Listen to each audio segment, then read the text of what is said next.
So hey guys, তোমরা সবাই কেমন আছো? আশা করি তোমরা সবাই ভালো আছো। তো আমি তোমাদের প্রিয় দুষ্টু ছেলে। আজ কোনো রোস্ট ভিডিও হবে না, তো একটা ভিডিও হবে। আমি নিজেও বানাইনি, ভিডিওটা বানিয়েছে একজন দিদি।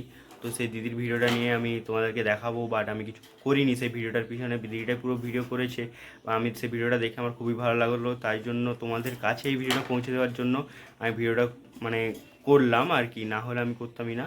বাট করতাম না বলতে আমি অনেক ধরে দেখছি, মানে শুনছি, শোনার পর আমার নিজেকেও খারাপ লাগলো। তার জন্য ভিডিওটা, ওই দিদির ভিডিওটা নিয়েই তোমাদেরকে মানে এইসব বলা আর কি। ঠিক আছে, তো বেশি কথা না বাড়িয়ে চলো টপিকেই যাই। আরজিকর হসপিটালের নাম শুনেছো তো, শোনারই কথা, না শোনার কিছু কথা নেই। কারণ এর যে মানে হসপিটালটা নিয়ে এই কয়েকদিন যে ভালোই বিক্ষোভটা চলছে, তো তাকে নিয়ে আমি কথাটা বলবো। যে আমি বলবো, মানে আমার তরফ থেকে আমি বলবো, ওদের যারা ওই সব ঘটনাগুলো করেছে তাদের যেন শাস্তি হয়। বাট আমি আর কিছু বলবো না, যা বলবে ভিডিওটার মধ্যে দিদি বলবে। তোমরা সবাই ভিডিওটা শেষ পর্যন্ত দেখবে, ঠিক আছে? আর দিদির চ্যানেলের লিঙ্কটাও আমার ডিসক্রিপশনে দেওয়া আছে। তো আমি যদি না তোমাদেরকে বোঝাতে পারি, তো দিদির চ্যানেলে গিয়ে তোমরা ভালো করে দেখে আসবে ভিডিওটা।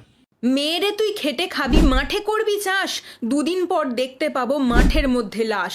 মেয়েরে তুই অফিস যাবি, রাতে ফিরবি বাড়ি, মাঝ রাস্তায় একা পেয়ে ধাওয়া করবে গাড়ি। মেয়েরে তুই পুলিশ হবি, ধরতে যাবি চোর, সুযোগ পেলেই এদের মতো হাল করবে তোর। মেয়েরে তুই রাতের বেলায় বাড়ি ফিরবি ট্রেনে, পরের দিন তোর লাশ পাবো নোংরা কোনো ড্রেনে। মেয়েরে তুই একা একা উঠবি ফাঁকা বাসে, তোর ছিঁড়ে খাওয়া দেহ পাবো নরম কোনো ঘাসে। মেয়েরে তুই ডাক্তার হবি, করবি লোকের সেবা, তোকেই সবাই ভোগ করবে, খোঁজ রাখবে কেবা। বিচার চাই, বিচার চাই, বিচার চাই, একটা তরতাজা প্রাণ যারা কেড়ে নিয়েছে, একটা ফুটফুটে মেয়ের উপর যারা পৈশাচিক অত্যাচার করেছে, আমি তাদের বিচার চাই। একটা মেয়ে অনেক বড় স্বপ্ন দেখেছিল, বড় ডাক্তার হওয়ার স্বপ্ন দেখেছিল, মানুষের সেবা করার স্বপ্ন দেখেছিল, আর সেই স্বপ্নই ধীরে ধীরে সত্যি হচ্ছিল। কিন্তু একদল নরপিশাচ তাকে শেষ করে দিয়েছে। হ্যাঁ, আমি কথা বলছি সেই লেডি ডক্টরের ব্যাপারে, সেই আরজিকর হসপিটালের ব্যাপারে, সেই সেমিনার রুমের ব্যাপারে যেখানে একটা লেডি ডক্টরের মৃতদেহ পাওয়া গেছে। সেই ডক্টরের নাম এবং ছবি কোনোটাই আমি দেখাবো না। যদি কখনো খুনিগুলো ধরা পড়ে, তাদের নাম আমি ঢাকঢোল পিটিয়ে জানাবো, তাদের ছবি আমি রাস্তার অলিতে গলিতে টাঙাবো, যাতে ওই নরপিশাচগুলোকে সবাই চিনতে পারে। তো প্রথমেই যে ব্যাপারটা উঠে আসছে, এত বড় একটা হসপিটালে এরকম একটা ঘটনা হয় কি করে? নিজের কাজের জায়গাতেও কি মেয়েরা সেফ নয়? নিরীহ ওই মেয়েটার কি দোষ ছিল বলো? অনেক হয়েছে, এইবার প্রতিবাদ করি চলো। মেয়ে তুমি নিরাপত্তা পাবে কার কাছে? আশেপাশের হাইনাগুলো ওঁত পেতে আছে, যখন তখন হানা দেবে, সুযোগ পাবে যেই, স্বাধীনভাবে বাঁচবার অধিকার কেন নেই? অনাচার করে যাবে, দিয়ে যাবে ব্যথা, টাকার জোরে বেঁচে যাবে বড় বড় মাথা। নারকীয় কাণ্ড দেখে বলার ভাষা নাই, আর কিছু চাই না, বিচার শুধু চাই। মেয়েটার সাথে এত বড় অন্যায় হওয়ার পর এখন মেয়েটার দিকেই আঙুল তুলছে, মেয়েটাকেই দোষ দিচ্ছে। মেয়েটার নাকি সেমিনার রুমেই যাওয়া উচিত হয়নি। মেয়েটার কি উচিত ছিল কি অনুচিত ছিল সে ব্যাপারে না হয় পরে আসছি, কিন্তু যে এই ধরনের নোংরা মন্তব্যটা করেছে তার উচিত হয়নি মানুষ হয়ে জন্ম নেওয়া। লজ্জা করে না আপনার এরকম ধরনের মন্তব্য করতে? যারা তার উপর অত্যাচার করলো তাদের দিকে আঙুল না তুলে মেয়েটার দিকেই আঙুল তুলছেন। আজ যদি আপনার বাড়ির মেয়ের সাথে এমন ঘটনা ঘটতো, পারতেন নিজের মেয়ের দিকে আঙুল তুলতে? পারতেন না। মেয়েদের এটা করা উচিত না, সেটা করা উচিত না, আসলে মেয়েদের যে কাউকে বিশ্বাস করাই উচিত না। মেয়েটা সেই রাতে বিশ্বাস করেছিল, ভরসা করেছিল, এটা ভেবে যে এত বড় হাসপাতাল, এত মানুষজন, তার সাথে কেউ কোনো খারাপ কাজ করতেই পারে না। মেয়েটা সেই রাতে বিশ্বাস করেছিল এটা ভেবে যে এত বড় হাসপাতাল, এত বড় বড় মানুষের আনাগোনা, সবারই বোধহয় মানসিকতা অনেক উঁচু, কেউ তার দিকে খারাপ নজরে তাকাতেই পারে না। সে চোখ বন্ধ করে বিশ্বাস করেছিল হাসপাতালের নিরাপত্তা ব্যবস্থাকে। সে অটুট বিশ্বাসী ছিল এটা ভেবে যে তার সাথে যদি খারাপ কিছু হয় তাহলে হাসপাতাল কর্তৃপক্ষ সেটার আগেনস্টে বিশাল বড় স্টেপ নেবে। কিন্তু নিরীহ মেয়েটা এত বিশ্বাসের বিনিময়ে কি পেল?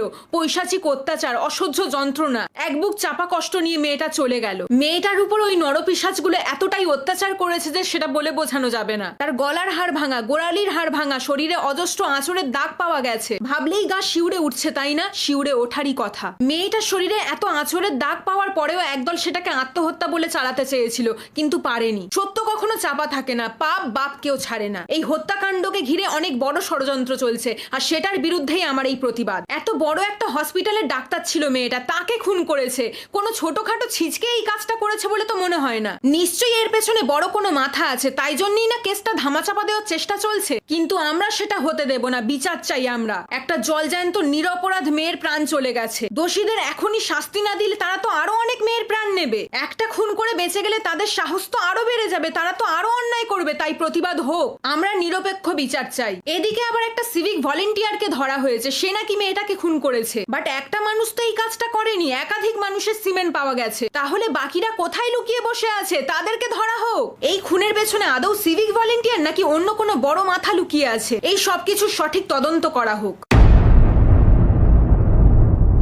আন্দোলনকারীদেরকে না ধরে আসল খুনিদেরকে ধরুন। মেয়েদের চুলের মুঠি না ধরে সেই সব নরপিশাচগুলো চুলের মুঠি ধরে টেনে বের করুন। পুলিশ প্রশাসনের কাছে আমার এতটুকুই অনুরোধ। এনারা আন্দোলন করছেন নিজের জন্য নয়, এক অসহায় মেয়ের জন্য বিচার চেয়ে আন্দোলন করছেন। তাই এনাদেরকে না ধরে সেই সমস্ত নরপিশাচগুলোকে টেনে বের করুন। বিশ্বাস করো, একটা মেয়ে হয়ে আর একটা মেয়ের উপর হওয়া এই অন্যায়টা কিছুতেই মানতে পারছিলাম না। খুনি তুমি যত বড়ই হও না কেন, তোমার শাস্তি হবেই। মেয়েটাকে যা যন্ত্রণা দিয়েছিস তার 1000 গুণ যন্ত্রণা তোরা ফিরে পাবি। তোদের নরকেও জায়গা হবে না, তোরা তিলে তিলে শেষ হবি। মেয়েটার শরীরে যতগুলো আঁচড় দিয়েছিস তার 1000 গুণ বেশি আঁচড় তোরা ফিরে পাবি। মেয়েটার গলার হাড় ভেঙেছিস তো, তোরা এমন শাস্তি পাবি তোদের হাড় হিম হয়ে যাবে। নিরীহ মেয়েটার রক্ত ঝরিয়েছিস তো, তোদের দেহ একদিন রক্ত শূন্য হয়ে যাবে। আমার শহরে এত বড় একটা ঘটনা ঘটবে, একটা মেয়ের উপর এত অত্যাচার হবে, আর আমি চুপ থাকবো? কখনোই না। মেয়ে তোমায় যারা যারা দিয়ে গেছে জ্বালা, এসে গেছে তাদেরকে শাস্তি দেওয়ার পালা।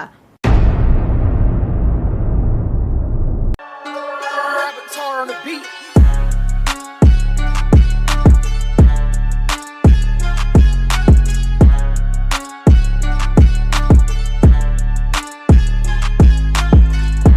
বুঝতে পেরেছো ভিডিওটা কি বলেছে, কি হচ্ছে না হচ্ছে সব কিছু বুঝতে পারছো ভিডিওটা। তো আমি তোমাদেরকে বলবো তোমরা কি বলতে চাও আমাকে কমেন্ট করো। বাট আমি বলবো যে মানে আমাদের বাংলার মেয়ে তিনি একদিন তো এরকম আন্দোলন করলে হবে না, বাট শাস্তি চাই, জবাব চাই। আন্দোলন চাই না, চাই শাস্তি, জবাব।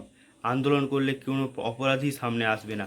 আমি আন্দোলন করব, পথ অবরোধ করবো, 2 দিন থাকবো, কী করব, হয়ে গেল, কাজ মিটে যাবে।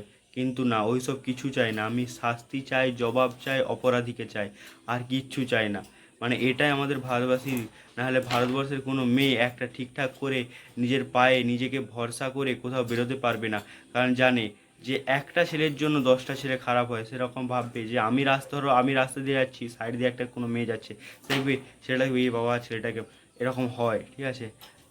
বাট আমি আমাদের বাংলার মেয়েকে একটাই বলবো, হাত গুটিয়ে না বসে থেকে শাস্তি চাই, জবাব চাই। শাস্তি চাই, জবাব চাই। ভিডিওটা এই পর্যন্ত, দেখা হচ্ছে পরের ভিডিওতে। এখন বাই।